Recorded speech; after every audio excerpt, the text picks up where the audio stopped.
believe it? Another month has passed, and we're at another Comic Book Crowd episode. Hi, everybody out there in Comic Book Crowd land. We have here the Comic Book Crowd. To my immediate left is Mr. Matt Woods. How you doing tonight, Matt? Doing wonderful, Joe. Ready to, spar it up here in the comments. Listen, we already had a fight before the show amongst ourselves. Oh, this is going to be feisty. I thought Milt was going to jump out of the screen and attack Doug. It's been that crazy backstage. And to my other left, we have the one and only Doug Bratton. How you doing, Doug? I'm doing great. Thanks for having me, Joe. Are you sure you're doing great? Because you were getting really kind of like ornery during the pre-show show. I could see you getting built up. I'm only kidding. Doug has I'm all good. Very good temperament.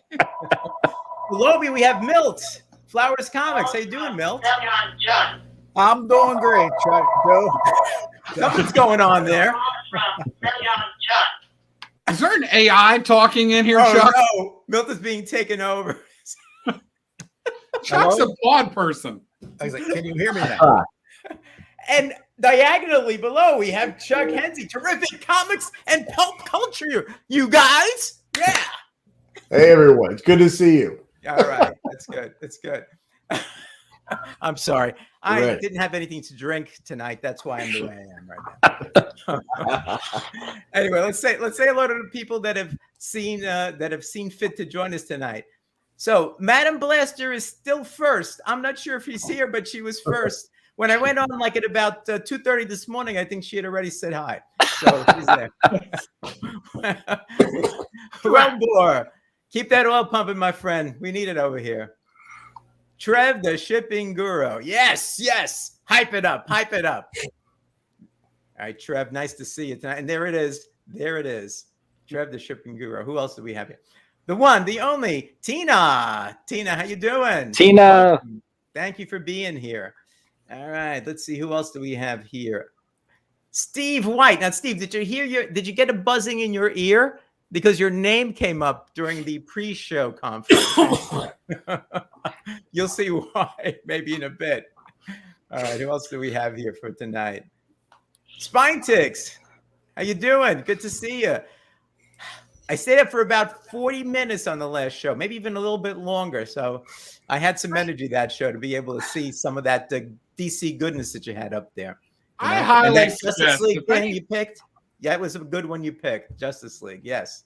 I highly suggest if anybody is awake at night on a Saturday night, go hop over to Spine Ticks. Absolutely wonderful content. Those guys will crack me up. There are a lot of nighttime shows, but that one, 8 o'clock Pacific, 11 o'clock Eastern, is certainly worth it. The Spine Ticks group is great. They're going to be in a comic book soon, too. These guys are rocking it. And what's he up to, like 2 million subscribers? It's getting crazy, okay? So if you're not part of that gazillion group, you're out of it, man. Hey, I have to say, I was one of the first, okay? Yeah, I don't know. That's what they all say. Yeah, right? That's what they all say. Hey, I'm always in bed. Gave me a heads up on that channel. Everybody always wants to say they were one of the first. Yeah, okay, yeah. All right. Oh, who's this? My DC buddy. He's listening to the show as he makes his drive home. All right. That's safe. That's dedication. Yeah. Make sure when you hear all the stuff going on, you don't get distracted now, Chris. Get home safe. War Eagle, Chris. War Eagle. Okay. Let's see if we have somebody else here that we've missed. Gary B, the casual comic guy. There he is. Hey, Gary. One of the greatest guys that is on YouTube. All right. Hey, Joe, you know how I met Gary B? While you were standing on your head. No. Spine Ticks set up where we were on a show on Spine Ticks channel together. That's the first time I'd ever met Gary B. was online on their channel. So, really? At Spine Ticks connects people. Well, I try to stay up to watch his show. You'd think he would invite me on once in a while and say, Joe, you want to be on for the first hour while I spend like the whole first hour saying hello to people in the chat. He's got so many people that come on that show. Bulldog, yes, 001. Dun, dun, dun, dun, dun, dun, dun, dun, dun, dun. That's the first guy, 001. Bulldog, good to see you tonight. Who else? Anybody else? Anybody else? I want to make sure we don't miss anybody. Madam Gary is says, here. thanks for the warm welcome, Matt.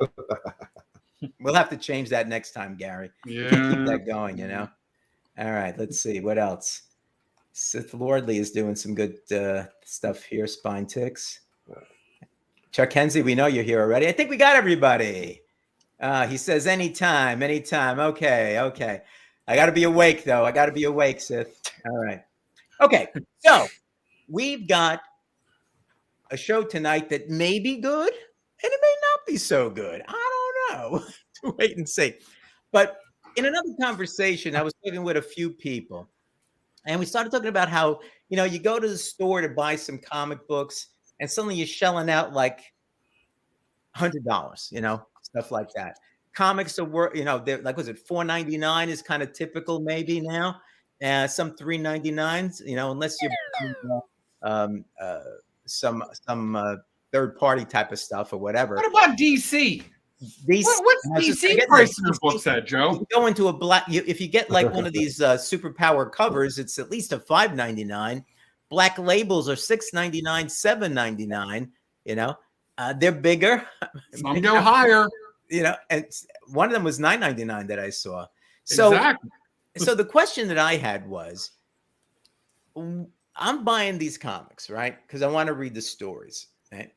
But it really eats into my comic book budget, And so it stops me from potentially buying other comic books for my collection that I would like to have, And so I have a certain solution that I came up with, but we thought, what we might want to do is go ahead and see whether or not we need to. Oh, wait a minute. Uh-oh. She's here. Okay, just want to make sure. So we figured let's have a discussion a little bit about comic books and their costs. And I'm going to start it off because what I hear some people when I was talking about, well, inflation is like really, it's been high. You're talking about stuff, it was 10 cents back in 1940, but now it's like 2023 and the rest of the stuff. I'm going to dissuade you from that argument right now because I did some work yesterday and today on that. Yeah, and I'm doing this with my hand, so I really mean business, or as my father would say, I really mean a business. I really need the business. All right, so let's bring this thing up here. So what I got here is a new comic book cover prices. Now, you've heard me talk about 1960, right? In 1960, I would be able to have $1 go out and I'd be able to buy 10 comic books with that $1, right? Today, to do the same thing, I'd need $10.20 to do the same thing. So in 1960, the 10 cents was equal to $1.02 today. All right. So that's really the, what's that? Oh, Brian, it's this holy sheet. Yeah. Some of us have, how you doing, Brian? Some of us have the ability to do this type of thing. So this took me a while to do, but I think it's kind of interesting. I did it by 5-year increments because I didn't want to do every year because it would take so long with all the increases that were there. In 65, we have 12 cents, right? In 1923 dollars, it's $1.16. But if you're looking at that 10 cents, it should only been 11. They're already cheating us out of a penny. Okay. All right. And if we go on, you see in 1970 it was 15 cents. In 2023 dollars is $1.18. The 25 cents one, which was a while, will be $1.42 today, right? As we go along, you'll take a look and you'll see that there was some big jumps over here, starting in 1990, right, and going all the way through to 2000.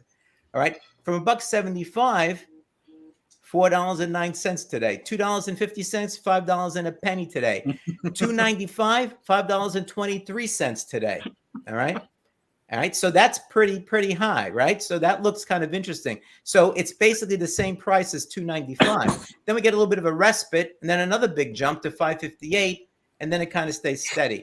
But if you take a look at this, 10 cents, this is the actual consumer price index amount for 10 cents each year. And so today, if you're paying $4.95 or $4.45 or $50, if it was 10 cents and it was just inflation, it would only cost you $1.02 today. So you know that it's not just the consumer price index. There's more going on there. All right. So now that I've shown that it's not the consumer price index, I don't know what else it is. Anybody have any ideas? Why do you think these prices are a lot higher than inflation would allow at this particular point in time? Oh, Joe, I'm going to go down a rant.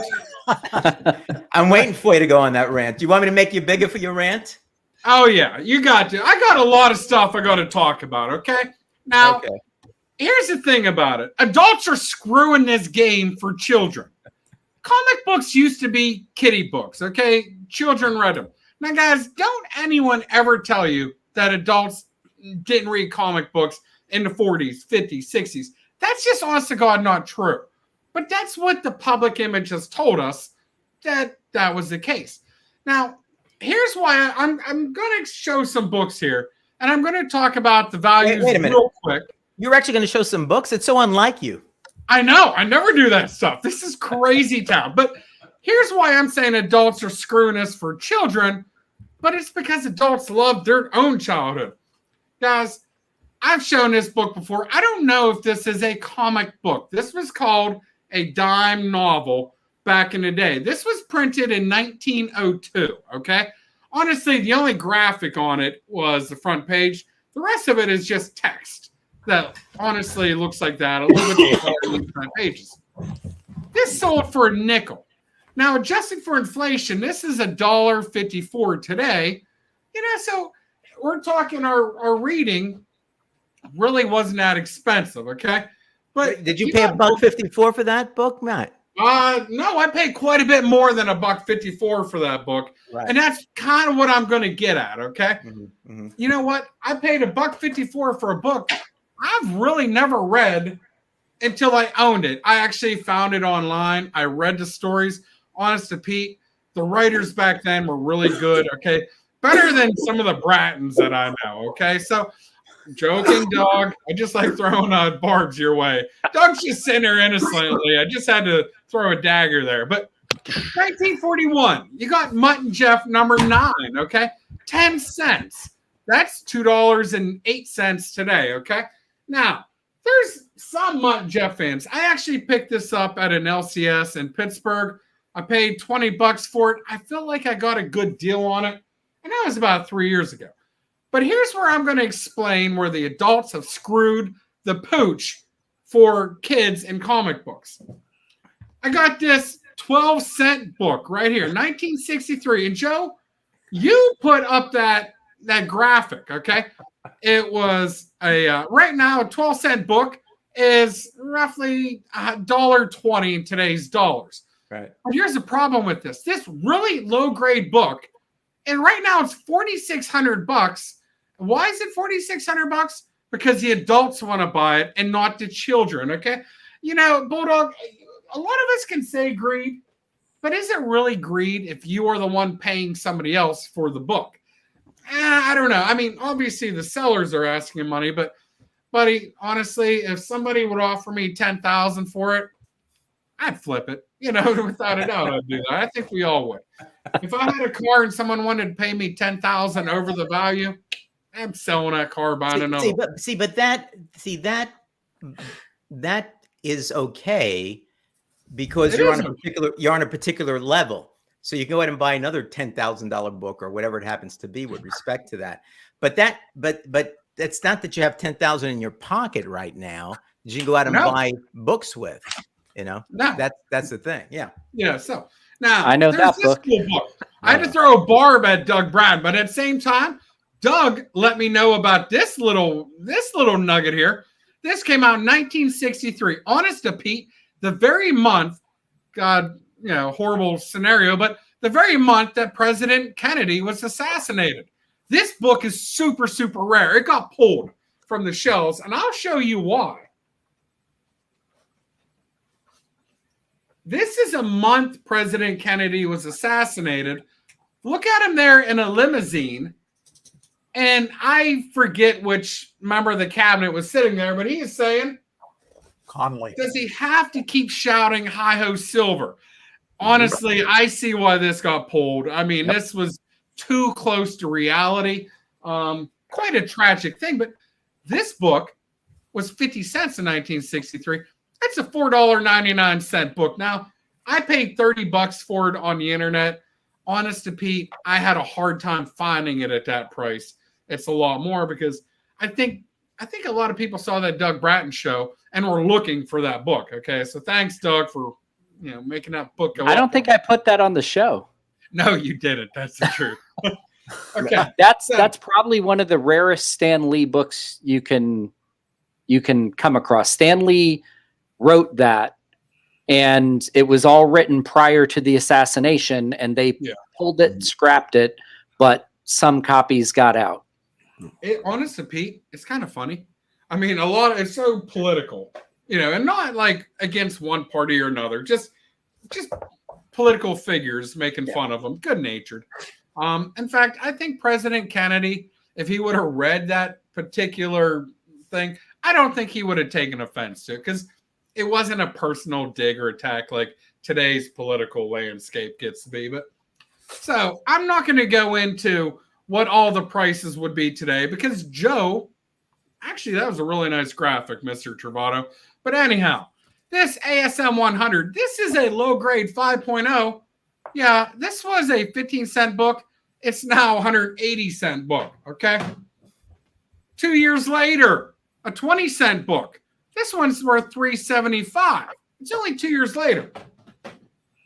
This little book, because this happens to have the first cover appearance of a big character, I think it was 25 cents. This thing goes for $3,300, okay? It's a comic book. Do you know how many of those things were printed back in the day? I mean, there were absolutely maybe 1 million of them, okay? Let's fast forward almost 10 years. Limited edition, Wolverine #1. This was a 60-cent book. This one's going for $700 today. Now, I can keep on going on and on and on, but I do have a few modern books. I have a Spawn, black and white, 1997. I just had to have this one signed. It's now between $4,000 and $5,000. It's not children that are paying that much money. It's adults. This, Ultimate Fallout 4. Now, this one, I think this is like $1,800. Came out 2011. This one, which one's the good one, guys? Quick. All right. Anyhow, this one right here, it's a facsimile. It's worth $55.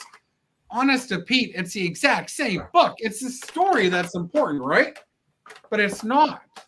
Adults want to get into this hobby, and they want better quality paper than what we used to have as children. The adults, and I'm talking my age adults, okay? So my generation and me are to blame. They want better quality pictures, okay? Drawings, art in them. So we have to pay the artists, okay?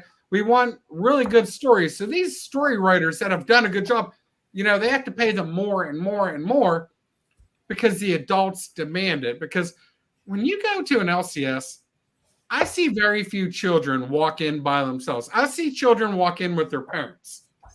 I see very few children by themselves looking around with all their hard-earned money that they got from their newspaper route, or collecting aluminum cans, or returning deposit bottles. I see very few of those children in the store trying to spend their hard-earned money.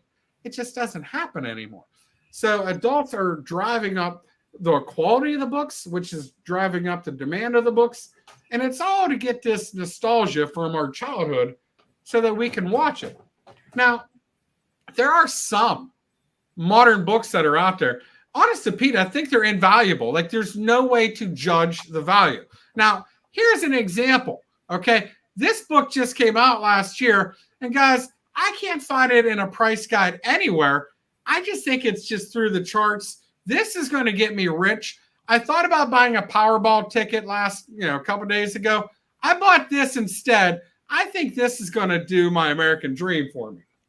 But all right, I'm taking you off. That's enough. Yes, get rid of me, Joe. Once you bring out Oscillation, I know it's gone. It's done. I have to bring out Joe's book every time. So Gary did have a good point, and I think maybe we could spend a little bit of time talking about why the prices are much higher than what the consumer price index would seem to indicate. They should be a bit lower than they are. I mean, instead of $4.99, it should be supposedly maybe $1.02 or $1.03, that type of thing. We're a little bit more, right?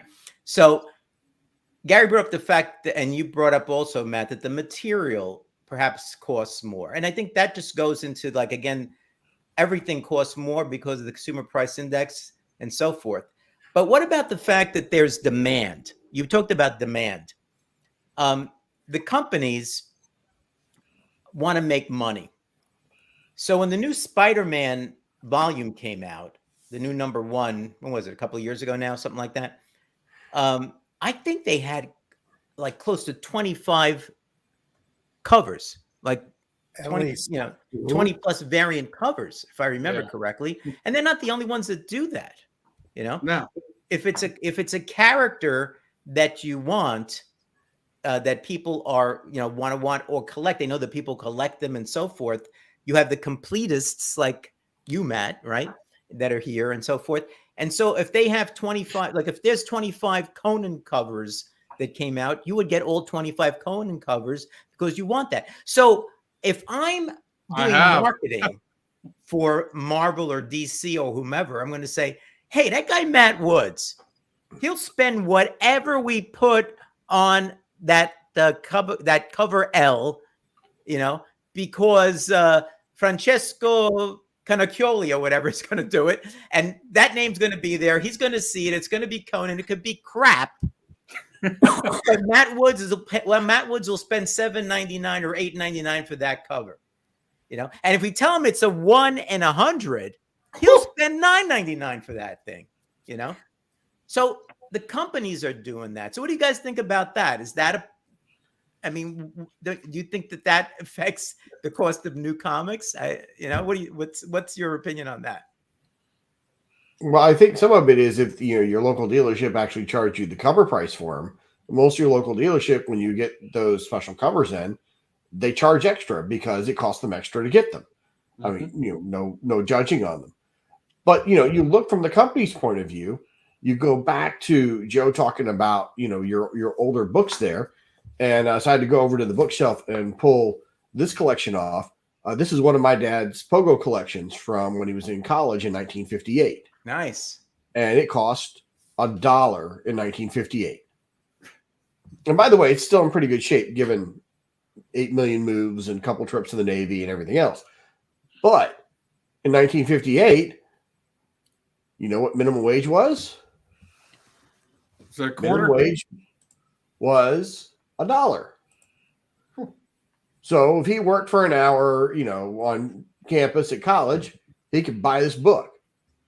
And so, there is something to think about that. So when you look at a book now being $5, $4, $5, and minimum wage, at least in still large parts of the United States, are still $3.25, $7.25, $7.50. The same. Now, obviously, you're getting a lot more content than you're getting now. Yeah. But this is also all reprints too, so it didn't cost. It didn't cost them anything. I mean, this is just reprints. So we've got no new Walt Kelly material in here to consider. Yeah, so that's a good point, Chuck. Though in terms of minimum wage, the issue is that a lot of things back then, $1 for a book like that was fairly expensive. I think it was. I remember buying the paperbacks like the Doc Savage, Lensman, all these type of for 45 cents, 50 cents, and that was this kind of more or less the standard, paperback edition of a book, unless it was a fairly large book or something like that, then it might go up to 75 cents or even 95 cents, but that was rare, And these books had a much bigger market penetration than your average comic book does, because you could have found these in a bookstore or any newsstand or anything where, today, if I want to go find, Isolation for Doug, I got to find it online or find it at an appropriate store, or even something like Deep Cuts here from Image. I've got to go to a specialty comics store. It's not going to be found just when I go to the grocery store and I'm sitting there, waiting for them to scan my groceries. So, that does impact availability and cost because your market penetration is different and who has access to it is going to be completely different. And yes, if you print out 30 covers that's going to cost you more because you got all these people you got to pay for the covers. And, you know, despite the fact that she produces 500 covers a week, Peach Momoko ain't cheap. Yeah. So let me bring this up then, since you brought up Peach Momoko. So here's some other information that I had gotten. And, you know, Doug, I know you're in the business there, so you can comment on this, but I was trying to find out, like, how much do we pay people? Because I do remember going back, and actually there's a great series right now on Max about kind of the history of DC. And I've only watched the first of 3 episodes on that. And I forget who it was that was talking about the cost and the price back when with these artists there. But basically they said that they would get maybe about $15 a page, you know, for a book, you know, and do, you know, for when they were doing a book and so forth. And when you take a look at this goes back to 2018. There was a survey done by PayScale, which you see down here, you know, that came up with this thing. And what they talk about is obviously the experience, the skill level, and an established fan base for either a writer or an artist will make a difference as to what they get.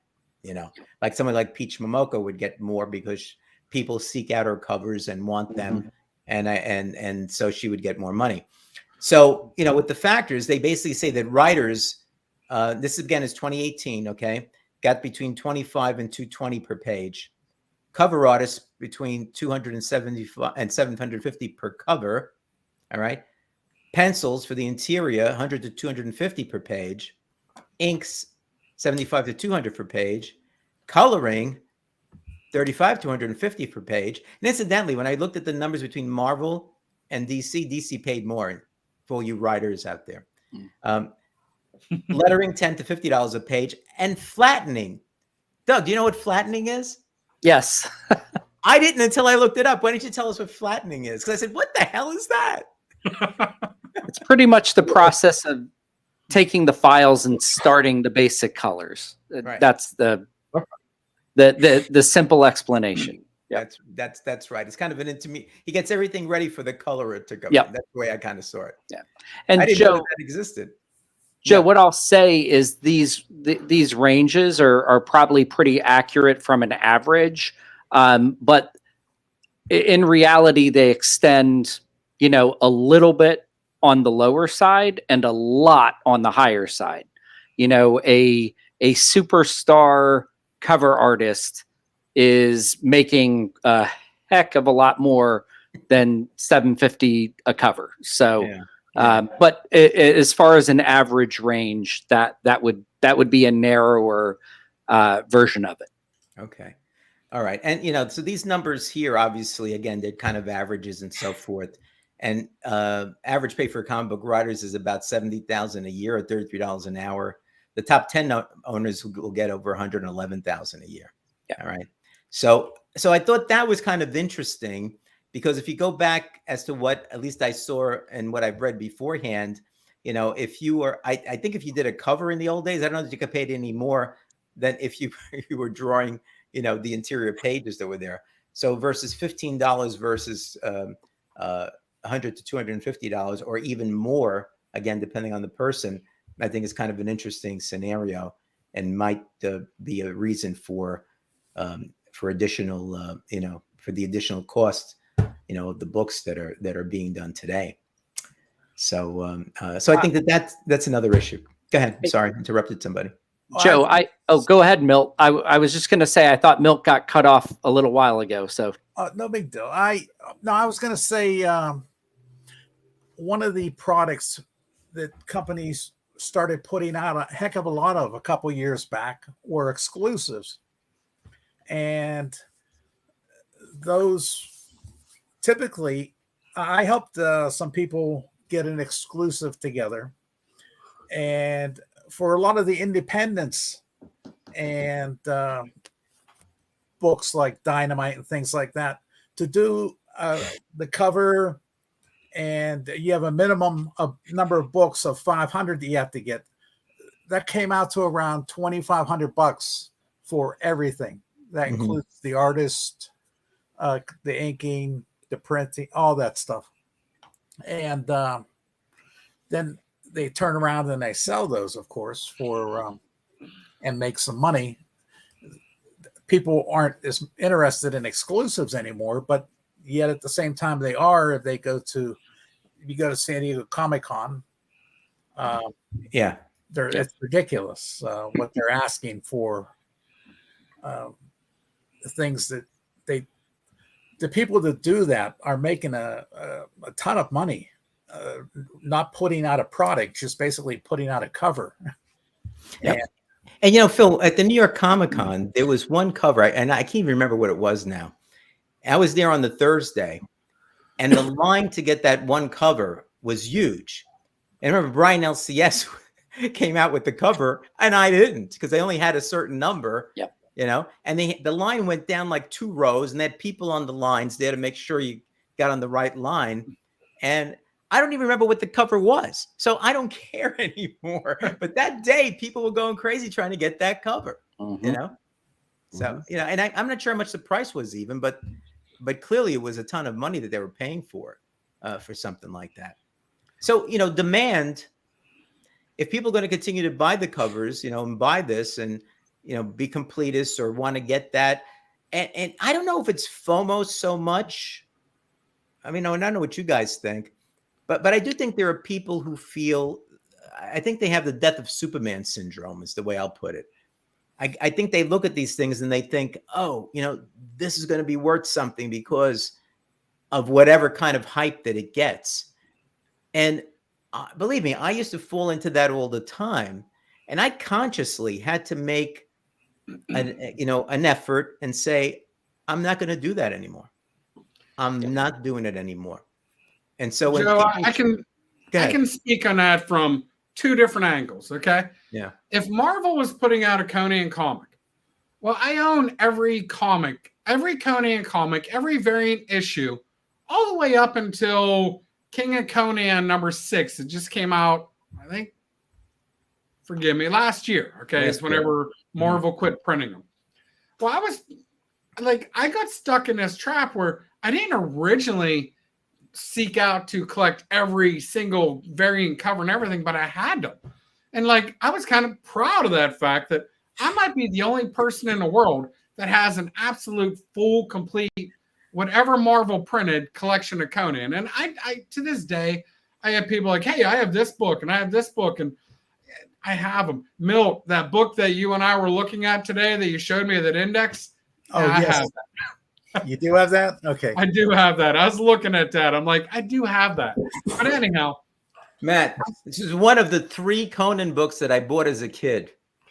This is number 15. I think I have 14 and 17 as well. And I'm happy I've got them. Heck but yeah. I only spent 20 cents for this, Matt. I'm the same way with Howard the Duck. Books, I'm the same way with Howard the Duck. I have everything ever put out with Howard the Duck on it. And Milt, tell me if I'm wrong. If you are a completist, you want to kind of get whenever you can still find copies available for sale, which is basically when they first come out. But at the same time, that's when they're most expensive. Yep. So you get stuck. You get stuck trying to find these copies, and you're like, son of a gun, I know I'm going to overpay for it. Eventually, I'll get my value back, but it might be 20 years before I get the value back. Well, we collect characters. There's people out there that collect artists. They want a Jenny Frison cover that just came out. They want a J. Scott Campbell cover that just came out. I mean, there was a Frison cover that came out a month ago. I saw that they're selling it on eBay for $300 because, my God. And there's nothing special. It's just she's a hot artist right now. Yeah, I will say this thing too. So it is awesome. People buy them and then try to sell them right away, or close by and make some money on them too. Yeah. So you got the speculators in the way. Well, remember last year there was the big haboo about the insiders like you, Joe, who would go and get like 50 of the exclusives and then sell them online and things or whatnot. Yes, Joe. Well, I mean, but if you remember, it was that way in the 90s too. I mean, there are still people sitting there with long boxes of Spawn #1 I mean, one of the LCSs over here closed down not too long ago, or they consolidated in one shop. And I swear he still had 5 long boxes basically unopened of Spawn #1 from 30 years ago. And we were like, dude, what are you doing? He's like, I break out every once in a while, put them out for $15. The kids come by and buy them. And then, but that same mentality is still there. And then you talk about the price hikes that Joe showed us earlier. And for a lot of us, that breaks some of the FOMO we're talking about. I mean, I know when I stopped buying all X books, it's when they went to the 2 covers, the 150 cover and the 195 cover in the 90s. And I looked at it and I said, this is effing stupid. Now, I was also, to be fair, I was also spending probably $50 a week in comics back then. And I said, you know what? I can't afford this, And so what did I do? I dropped all the books that were $1.95. Now, of course, Dad loved a $1.95 book, but and so you kind of like you see with tuition at schools and whatnot. You hit that next price level, and then all of a sudden people start bailing, and that's why Doug priced Isolation at $4.99, I think, instead of $5, because there's a psychological difference between $4.99 and $5, even though it's that 1 cent that we're all trying to scramble. Doug's just trying to make money so they could buy more comic books. Can I get into that? I think it was $5.99. I'm just saying. Okay, you know what I'm saying, right? Before we go on, I want to highlight Sith Lordley's statement. I have a lot more money for Bronze and Silver Age by not getting into modern comics FOMO. Exactly right, and that was my approach. When I saw what was going, I was collecting Spider-Man. And I was doing the same thing you're talking about, Matt, or you, Milt, with respect to that duck guy, But, I was saying, if he came out with a whole bunch, and when that Spider-Man #1, the new volume, whatever it was, came out with the 20 some odd covers, I said, why am I doing this? Yep. This is ridiculous, and I would go crazy trying to find, there's this matching cover for number 18 from the other, and I missed it. So I'd go on all the different websites. I'd go to the stores, try to find this thing, not because I wanted it for any reason, but it was just that there was this thing inside of me that was pulling there. And if I went to Midtown Comics and they had that comic that might only be 3 or 4 months old, but they've upped the price from $3.99 to $5.99 because suddenly it was an older comic, I'd pay the damn price, And I'm sitting there saying to myself, I got comic books that I would like to get for my collection, admittedly DC stuff, right? And I also am kind of a niche collector. I talked about some of the characters that I like, and like Booster Joe. Thank you, Phil. Booster Joe. So I'm sitting down there and I'm looking at it. I just had a video on Metamorpho, right? Because he was announced as being part of the new DCU stuff. And I went and I found the comics my mom let me keep, my Metamorpho comics. And I found that I have numbers 1 through 11. It's a run of 17. Okay. Now, might be the wrong time to buy Metamorpho soon, but the fact of the matter is I have his Brave and the Bold appearances. I have his first 11. So I don't have any problem. I said, I'm going to be looking and seeing if I can get numbers 12 through 17 at some point in time. I have the DC Shadow run that I bought as a mere ute. It was only a 12-issue run. I think I'm missing issue number 2, unless I could find it in one of the boxes, which is a distinct possibility. I might go and get number 2. I've completed the Booster Gold first run. I just slowly but surely got the things. The Ted Kord Blue Beetle from DC, his first run. I've got 2 out of the 5 from the Charlton comic things. I'll look for those. Those might be a little bit more expensive. But because I almost have completely stopped buying modern comics, I've got more money now. Yeah. And I've been able to get a number of these older comic books, some that are worth money. The first, the first appearance of a lot of characters that I wanted to get in the past. And I wouldn't have been able to do that. As a matter of fact, I struggled doing that until I made this decision. Thank you, Spider-Man, because that was what made the difference for me. You're missing out on some great indie books, John. I actually buy a few indie books, not too many, you know. But the fact of the matter is, and I have to thank Dave Bratton, you know, the is it the smarter or the older? I forget what He's the a better older. looking one. Dave's the older. You're looking. No, he's a better looking one. Okay. No, he's the older. all these descriptions, you know. He's not here tonight, so we can make fun of him, you know. But so I actually have bought some trades, you know, and I find that to be fine. Yeah, You know? they are. And I wasn't really a trades guy, but I bought a few, even a few other ones that I never thought that I would get, you know. So if you tell me there's this great story or whatever else, I'll think about it, but I'm probably not going to buy it. But I might look for if a trade comes out, I might pick it up, you know. Hey, I'll spend $20 or $30 for a trade. I got the whole story right there, and I'm happy with that, you know. But that's rare for me now. It's not going to be my usual situation anymore. hey, Joe, I wanted to, if you could throw up your original table of the pricing. I wanted to hit on a point that Matt touched on at the beginning that I think is more important than many people realize of the increase in cover price of comics, not value of back issues, but the cover price. So I don't know if you're able to throw that up again. I can do that. I'll do it right now. That'd be great.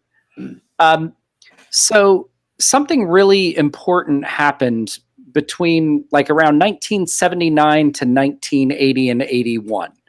And what that is, if you go back a few years, the collector, the true collector, not people who are buying them and keeping them because they love them, but a secondary market really started to grow in the late 60s and early 70s, the start of conventions, shops, all of that. What happened in 1979 was the development of the direct market. Around that same time, there was an indie company that some of us old enough to remember, Pacific Comic. Yeah. They were a distributor as well, and they went into the publishing business, and they realized that comics were printed, you know, forever on really, really cheap, lousy, crappy paper. They were ephemera. They were meant to be read, set down by the toilet, chucked in the garbage. That was it. But people were collecting it and caring a lot about the condition. So Pacific Comics had the bright idea that, hey, if that's what this direct market and this new rising group of collectors wants, we're going to increase the quality of the paper. Once they did that, DC followed suit very closely after, and a bunch of other indies and Marvel all did as well. And that awareness of value and the rise of the direct market, as well as the need for better distribution. Because in the old days, you know, they'd wrap up a bundle of 100, cinch them in rope, and it would damage a bunch of the books, and they'd chuck it out the truck to the newsstand. Well, you couldn't do that anymore. Those two factors led to, and I think it's really interesting on your table, between 1980 and 1990, that 10-year period, books quadrupled in price, which from a percentage wise is far greater than any other period. Right. And the lasting impact that the awareness of value, the adjustment of industries to try and focus their attention on the collector market, which then led them to worry a little bit less about getting new kids involved because they had a different audience to sell to. Mm-hmm. All of those things then led to differences in demand and also eventually supply as the industry kind of cratered in the 90s, which now smaller print runs, higher quality paper, plus all of the things that were talked about with limited edition covers and all of that, that's just continued the trend of increasing that cover price. But that 10-year period, I think, is exceedingly important because of those factors. Well, and just a quick piggyback on that, you know, the kids, the reason they're not buying comics right now is they're not seeing them. Because when you look at the money kids have, and I know there's a couple of us here who have, you know, teenagers or, you know, early adults, I remember when people were quoting to me 15 years ago, what, allowances were now. Yeah. And, my jaw just kind of hit the table, and I went, I'm going to go broke paying out allowances. I mean, when you talk about an allowance of $25 a week for a kid, well, I mean, I got what, $5, $10 maybe if I was good. You're still getting 5-6 comics with that allowance.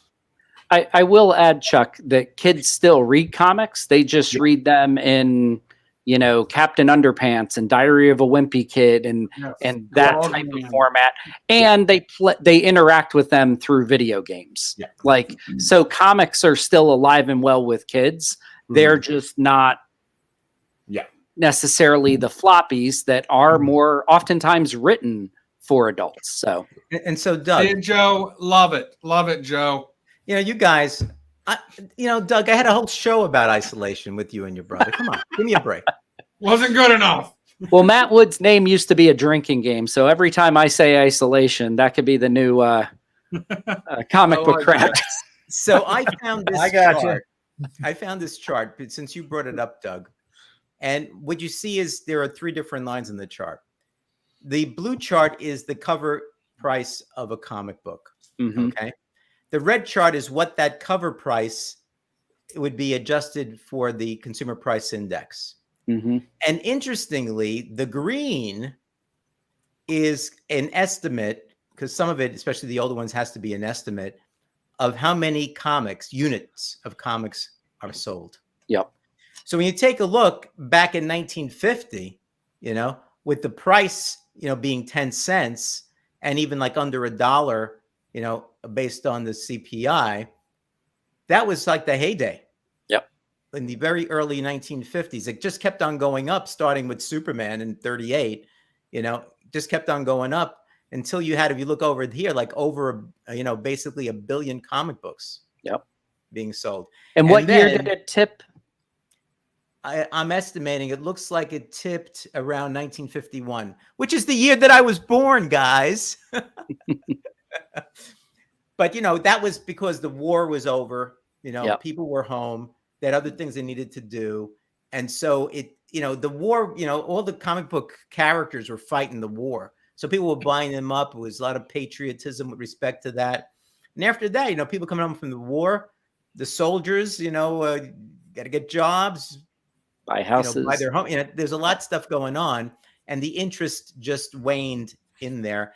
And the low point up until what you were talking about, Doug, you see here in the 90s, but, was around 1962, and that's when you started getting like in the 60, 61, 62, Justice League, starting in 57, the new DC characters, and then Marvel, came into play as well. Right. There was inflation after the war, World War II. And instead of raising prices, they reduced the page count from 64 to 48 or something like that. Right. And during the 50s, those were good times, speaking economically. And instead of raising prices, again, they lowered the page count down to what it is now, 32. So right. They when they felt they couldn't go any lower, that's when they raised the price. They started raising the prices then at that point in time. Absolutely correct, Milt. Absolutely correct. But I brought this up because when you take a look, they're making a ton of money still, right? But when you take a look at the number of comic books, then again, this is 2018. I don't have numbers for the recent years. It's very low compared to even like the 90s. It just started shooting down. And that might have been because of what you were saying, Doug. They started focusing in more on collectors, not looking to sell as many, but trying to get the collectors to buy what's there. The 90s really saw a rush of speculators that really blew up the direct market. There were tons of LCSs opening constantly. Once those values cratered and people started losing money and those shops started closing up, and also eBay came into existence, which meant you could just hop online and buy something and instead of going to an LCS. So all of those factors really cratered things in the 90s. Right. And the last slide that I had was from Comicron. After 2021, the numbers get really fuzzy because of the companies leaving Diamond and all of that. So, and even Diamond stopped reporting after a while. So you really don't have good numbers at all. You have only estimates. But if you take a look in 2021, and I understand 2022 is even better, is what I gleaned from the stuff that I took a look at. You've got basically over $2 billion in total sales. Which is a ton of money. So they've got to be, and you see they've got the book channel, the comic stores, digital download, and other channels. I don't know what the other channels. What's the profit margin on all that? That's hard to say. I don't know what the profit margin would be. I don't know, Doug, if you have any input on that, or Chuck. On that. Well, if that's sales, I can let you know this, and one of the reasons that have led to the whole distribution changes and wars. For many years, there was essentially a monopoly on distribution, and distribution costs can be over 50% of the cover price of a book. So if you're looking at sales, now I don't know if that's true for the bookstores, but I know it is for the comic book stores. So marketing is 50% of the sale? Distribution sorry. At times has been over 50%. So wow. Yeah. What's going to happen if UPS goes on strike and the cost of shipping goes up even more? That'll affect things. We're going to have a major shutdown, I think, of new books. Or you'll have Amazon try and swoop in and become a distributor. And don't forget about this, because one of the solutions I had, besides some trades, is I've subscribed. And with the DC books, as opposed to Marvel, I think you got to wait. Is it 6 months or is it more? I forget. But with DC, about 30 days after they come out, you can get them on DC Infinite Ultimate. So people say, "Oh, the new Superman is great." I just wait a few weeks and then I read it online. Yeah. Now, I would be curious to figure out how that worked in with residuals and stuff with creators, because part of what the SAG-AFTRA writers and people are arguing about is how do you count your digitals and everything. Yeah. And so I would wonder, this is getting a little off target here, sorry, how that would factor in for the creators too. If you increase the digital, then how do you keep the count to just say, well, Doug, you sold 100,000 copies this week. When I was doing newspaper comics, our online syndicate had formulas of how you would get paid based on, your web traffic, ad revenue divided amongst creators by how much traffic went to your page. My Andrews McNeil book, which is different because I think it's a little trickier when a DC or a Marvel sells you like a pay one fee and get everything for a month. But even 10 years ago, the publishers were ahead, and I think doing better by creators than you saw with the streaming services, and it's why we have the current strike.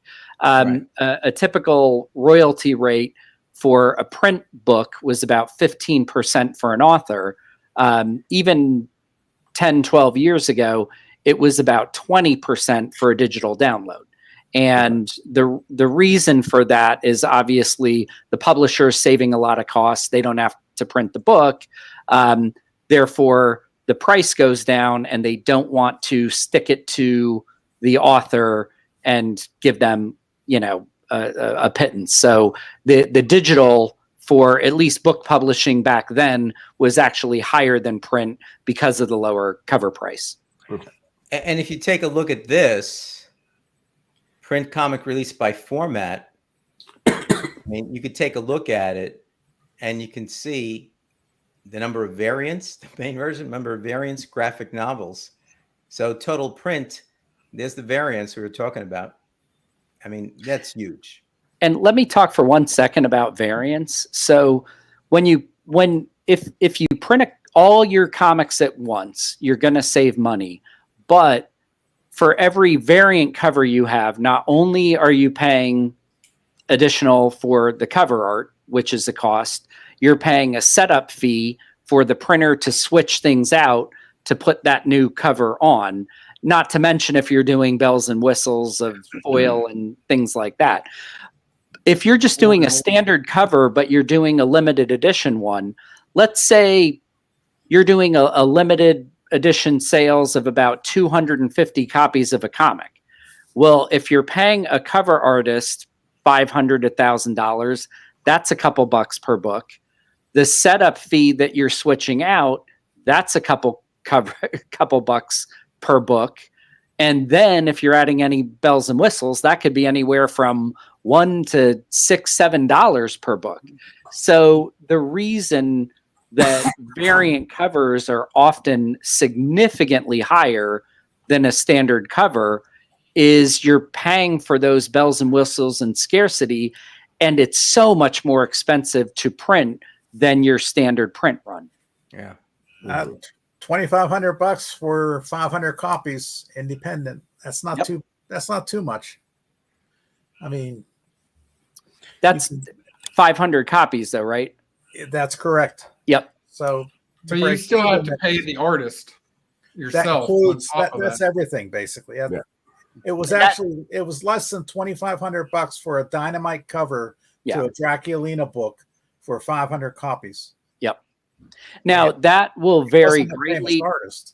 Yeah, that'll vary greatly on the fame of the artist and also that size. You're gonna defray the costs a lot more by a 500 book print run than you are a 250 or a 150, or in some cases like the con exclusives, 25, 50 copies. It's wild. Yeah, so that's going to be a lot. Well, Marvel and DC both have a limited, you have to get 3,000 copies. Yeah. For Marvel and DC, absolutely. Yeah. Most indies are 500 for an exclusive, but the ratio incentives or the con exclusives are a totally different animal too. It's even smaller. Yeah. Yeah. So there was one other thing. We talked about a few different ways to get around it, but Milt, before I get to my other ways, you had a kind of an interesting approach to your comic buying that you mentioned pre-show. I thought it'd be worthwhile to tell people what you do. Well, no, for the past 2 years, I guess near Labor Day, I assume I'll spend $100 a week on new comics. So I put $5,200 in a lunchbox, and I use that as my weekly comic book money. Now, I don't oftentimes spend $100, and that goes in another lunchbox that I use to buy books that I might want, older books or books for friends, or that's how I do it. That way my money's set aside, and it works good. And so whatever the amount is, doesn't have to be the same amount you use. So if you have like $20, if you want to spend $25 a week, you put $1,500 in a box and you have it there.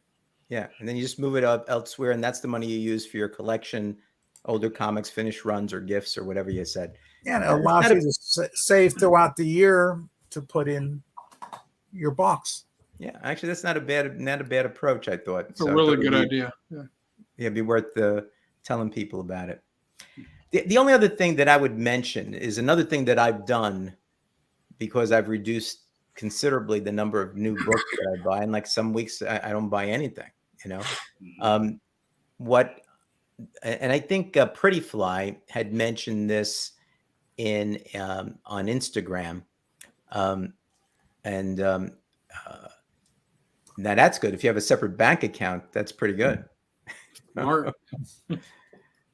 Milt, you got a fan here. So.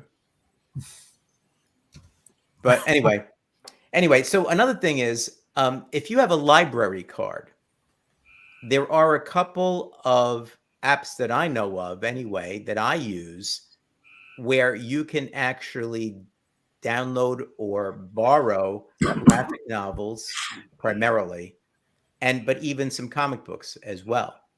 The one that I use most often is called Libby, Libby.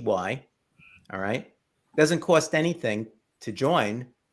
And if you if your library is part of a system, like here in Westchester, it's part of a system, you're not limited to your own library. And you can download digital copies of these graphic novels or comic books or any book, actually. Matter of fact, I download audiobooks from when I'm going to Cape Cod or I'm going down to Florida. Sometimes I'll take, oh, there's a book I want to read. I haven't gotten around to it. I'll see if the audiobook is available and I'll download that and I'll listen to it on the road. And it's all for free because it's all part of a public library system. The one that that Pretty Fly mentioned is, and these are apps, you can get them on, whether you have an Android or an Apple phone or a pad. The one he mentioned was Hoopla. Mine was Libby, Libby. His was Hoopla, Hoopla. Do they cost money? No, free. You just need a library card because what they do is they link you on with this library. So if you live in the Pittsburgh area and your town, or if it's Pittsburgh, has a series of libraries that they connect with online, you can get stuff from any library. They'll tell you 5 are available, or if none are available, you can actually ask them to hold the next one for you. Yeah, go on a wait list, basically. Right. You go on a wait list and they let you know when it's available. Then you go on and you just download it. You can keep it for a certain period of time, depending on what it is you download. And you could read it right then and there, So that's a great approach. So if you can't spend as much money on new books, or even if they're books that you wanted to read at some point in time, but you couldn't get to them, or you don't want to buy, the trade or whatever, because you want to use your money for something else, that's another way that you can do it. The third way that I do it is because I do subscribe to Amazon, like a lot of us do. Well, Amazon lets you download a ton of these as well for free. Doesn't cost you anything as long as you're an Amazon Prime member. So I've read Black Panther. I've read the Thanos books. I've read a ton of things by just downloading them to my iPad from Amazon because I'm an Amazon Prime member. I have another YouTube channel, a YouTube video where I talked about being able to read Golden Age books for free. But I found a few other sites where you can do the same. And I might just put that out as a video as well with some of these others so people can see what the alternatives are. So there are alternatives. If you don't need to get the paper in your hand, if you can get over having to have the paper, and I know that's tough for some people, there are alternatives for people to be able to read comic books, save their money for their collection or something else, and not have to go out and buy new comic books. All right. I don't know. Having a floppy in your hands and reading it is kind of a cool experience. It really is. But I do like that there are so many alternatives to do that because honestly, I say, I'm the one who said it's nice to have them. But at the same time, I read 90% of my books digitally. I really do. So, and sometimes the books I buy right off the shelf, I'm reading them digitally. There's a lot of alternatives that are out there. Okay, and it all depends on your cash and what you want to do with your money. I think that's really what it comes down to. What do you read yours on, Joe? I don't have any qualms when I go on DC Ultimate. I'll read it on my phone. I don't have any problem doing that. I have an iPad as well. I'll read them on the iPad. A lot of times I don't even know where my iPad is, but I always know where my phone is. And a lot of times when I go to bed at night, I'll do that. But I do have some books that I bought along the way. So, for example, Harley Joker Criminal. I can't forget the name of it now. It was a Black Label set. It was 9 books altogether, 8 for the story, and then kind of a psychiatric book, And I just hadn't gotten around to reading it, but I bought them. That was another thing I would do. I would buy every issue of a limited run, but wouldn't read it until I got them all. Mm-hmm. Okay. And so I sat down just recently because I'd never read it. And this came out in 2022, I think it was. I sat down and read it. Hey, this is pretty good. So I read that in paper, But yet the other thing, too, is when I'm reading the paper books now, as opposed to my older ones, I've got this Conan here. I've got this Just League of America number 12, you know, that I've got just happen to have here. I don't have any qualms about opening up those books and reading them because I know I'm not gonna, if I sell them, I don't know what they're gonna be worth, but that's not. But when I get a new book, I keep thinking, oh, I don't want to break the spine, you know. I'm looking at it and I'm pretty careful with it, which takes away from some of the enjoyment of reading it, in my view. And I found myself doing that all along, and I'm going, what am I doing? You know, so I could be like Matt Woods and buy them, put them away. But I went downstairs and I'm looking at all these books I have. I said, what am I going to do with these books? A lot of them aren't worth squat, really. You know, there are some that I would like to keep, some runs that I have, but I have others which I'm hoping to put together 20 mystery boxes of 20 books a piece. And I'm picking them out right now, you know, for that mystery box for charity event. You know, and so I sit down there just looking at that and saying, okay, I've got to reorganize what I'm going to keep and not. But that was going from 2007 up until that Spider-Man #1, where I was buying books. Somebody said, oh, this is a good series. Okay, I started to buy it, you know. And then sometimes when I finished getting the series or whatever and I read it, I didn't like it too much.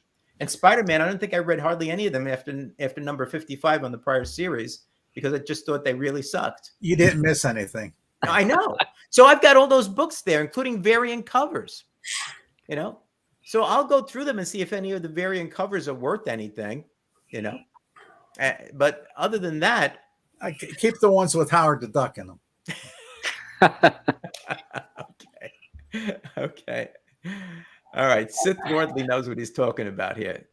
I think of space, right? Silver and Bronze Age, which is a lot of what I have too, Sith. You know. So I think with respect to that, I mean, it just was something that dawned on me. It just was like a revelation, you know. And so that was just my deal on this. So getting back to the topic, though, so basically because of the cost of the books, everyone here doesn't really buy a whole lot of books on a weekly basis, or has the cost of the book affected whether you buy the damn book or not? Yes, the cost has. But it's not just that. But it's not just the cost. There are so many there. You know, well, Steve White buys 20 plus books a week. Right. So even at $5 a book, that's $100 a week. That's $400 a month, right, Steve? You can confirm that if that's right. So, I mean, a lot of people, for me, I'm not going to spend that much money, although there might be 20 books a week. But I can think of my own buying back in 2004, 5, 6. I really was getting about, I don't know, 40 titles a month. Okay. But they were like $2, $2.50 a book back then, where, okay, I can do this. If I got 40 titles a month now, you know, that's just way too much money. We're talking over $200 just in comic books every month. I drop my pull list is between $15 and $20 a week now because it's just nowhere near what it used to be. And it's all because of the cost of what books are. When a new book comes out, how do you decide whether you want to buy it or not? Well, I think you look. Oh, go ahead, Matt. I'm sorry. Go ahead. No, you go. Well, you know, you look at a bunch of things. You know, I look at, you know, do I like the characters? You know, do I like the writer? Do I like the art? I mean, we were talking backstage. I'm currently getting a lot of the Star Trek stuff from IDW right now, and a lot of it's about to get dropped because the art is falling apart. They're doing a crossover, and you know, you get to the point you just kind of shrug your shoulders and go, I'm not getting any joy out of this. Where I can get more joy, you know, tracking down Filmation Ghostbusters. Yeah, that's it. I can, you know, dropping $25 on, you know, 4 Star Trek books. I must agree with you. The current Star Trek IDW, boy, it's. I think I could have written it when I was about 15. You know, that's not a glowing review. Right. Yeah. See, that's like one way of approaching it, right? Yeah. If Tinian or Miller write it, buy it. That's if you have favorite authors, that's a good way to. I think we all do that. You know, hey, I've read something by this writer or that this artist did, and I love that, so I'll try what else they're doing. Right. And to the recommendations, if somebody reads it, you go online on Instagram and they say this is really good or something like that. I mean, one thing that I do when I watch Gary B's like 1011 show, and Milt, aren't you going to be on that show? Tuesday. Yeah, this coming Tuesday. Yeah. So when I watch that show, invariably, I always say I hate this show because there's always a book or something that I see that I say I put it on my list that I'm going to buy. So, and I've done that already 2 or 3 times, but it's good because I have the money to do that now because I'm not buying these modern comics, you know, at least Joe, not as many. So that's my outlet. Joe, I was just going to say one of the great things about, channels like yours and online content is you get those recommendations. Somebody else has read a few. I just, about a week or 2 ago, someone was talking about how good Something Epic it was, the first few issues. And then I was on another YouTube channel and the host, Triple G Comics, brought up how good he thought it was. So I was like, well, that's 2 people in a week have told me Something Epic. The first 3 issues were excellent. So I went out, bought them, and read them. Best first 3 issues I've read in many years. So there you go. If you want to try something new, Something Epic, excellent. Highly recommended. Okay. And the espresso mail call show is good for that. Yeah. Which we'll have another soon. A lot of YouTube content allows us to hear about these indie books that, honestly, Pete, we might have to just walk into an LCS and just take a chance on buying it because the cover seemed really cool. Yeah. But now we get to hear a little bit of people's experience and what they thought of the book. So there's definitely a lot of benefits in the YouTube community here. All right. Well, I think we've had a good conversation on this, I think. What do you think, guys? I think it's a good conversation. Awesome. I just want to make, besides reminding everybody that Milt is going to be on Gary B's 1011 show, 8 p.m. Tuesday, because I don't see Gary here. He might have gone to bed. 8 p.m. this Tuesday night. Milt has a lot of interesting comic books. As you see, he buys about 2,000 a month. So he has a lot to choose from. So I suggest you tune in and watch Milt because I certainly am. There's only one book that's from the past 20 years. And that's the way to do it. I love it. I can't wait to see that. The second thing I want to say is if people have noticed, I actually went over 1,000 subscribers a few weeks ago. I'm very thankful to everybody. So Gary B kept telling me, when are you going to have a special show on it or whatever else? So on Sunday, August 6th, I don't know what time yet, we're going to have a special 1K subscriber show. We'll have some giveaways. And I'm going to make a little bit of an announcement. Hopefully we want to get some participation by everybody out there with respect to that too. I'm going to show you some secrets that I have not divulged before. And you'll be able to see some of that type of stuff too. So mark it August 6th, Sunday. It'll probably somewhere around 7 o'clock or something like that, but I'm not sure of the time yet. We'll have some guests. We'll invite some of the usual suspects to show up if they want, or if you are watching this, you want to show up, let me know. As long as you bring me a present, it's all okay. No, I'm just joking. You can certainly show up. So look for that on August 6th as well. I also have a video dropping on Wednesday, which where I have the ranking of all 32 MCU movies from worst to best, and I'm including the Incredible Hulk in that too, because you have to. It was a part of the MCU. Yeah, it's kind of part of the MCU. So if you want to take a look at that, it's going to drop midnight on Wednesday. So that means you guys over on the, I love that because when I wake up in the morning, I already have like a bunch of people that have commented from the West Coast on that. So it's going to be dropping midnight Eastern time on Wednesday, if you're interested. So anybody else have anything that they want to bring up that's happening soon for them? Joe, I loved your reviews of the Marvel Fantasy. Oh, you'd like that, masterpieces. huh? Yeah, that was cool. That's a great book. If nobody has that in your collection, pick those up. That is. I mean, I learned a lot about Marvel Golden Age from those books. I mean, those were terrific books to have, you know, and I bought a bunch of them because I liked them, you know, and getting the old stories in there were really good. So you don't like my Metamorpho one? Come on. I'm not a big Metamorpho fan. Come on, he's great. I learned more about Metamorpho watching your show than I've ever known. He's going to be in the my DC entire life. This is so You're clearly not an fantastic. outsider there, Matt. Well, I thought I was one of the only people that liked Metamorpho. Now he's going to be in the DCU, so James Gunn likes him too. just for the hell of it, I looked. I got that showcase issue. Nice. I don't know why.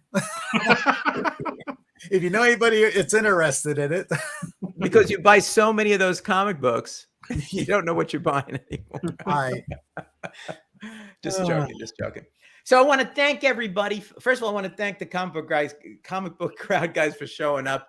You really make the show what it is, which is fairly good. No, which is really great. And I enjoy the conversations. Hopefully you do too. And I want to thank, we had a really great chat crowd tonight. There was a lot going back and forth. Let's see. Frog Girl, I don't know if I said hello to you before, but yeah, thanks a lot. Yeah, everything was really good. I love the chat. I was trying to read it. That's why I always look like I'm looking at Milt. It's not because he's beautiful, but that's where the chat is when I'm looking at the stuff. So, I want to thank everybody for showing up as well tonight. This was a great show. We'll be back next month with another titillating topic, which hopefully you will enjoy. And with that, we will say good evening. Have a good night, guys. Take care, everybody. Take care. Good night.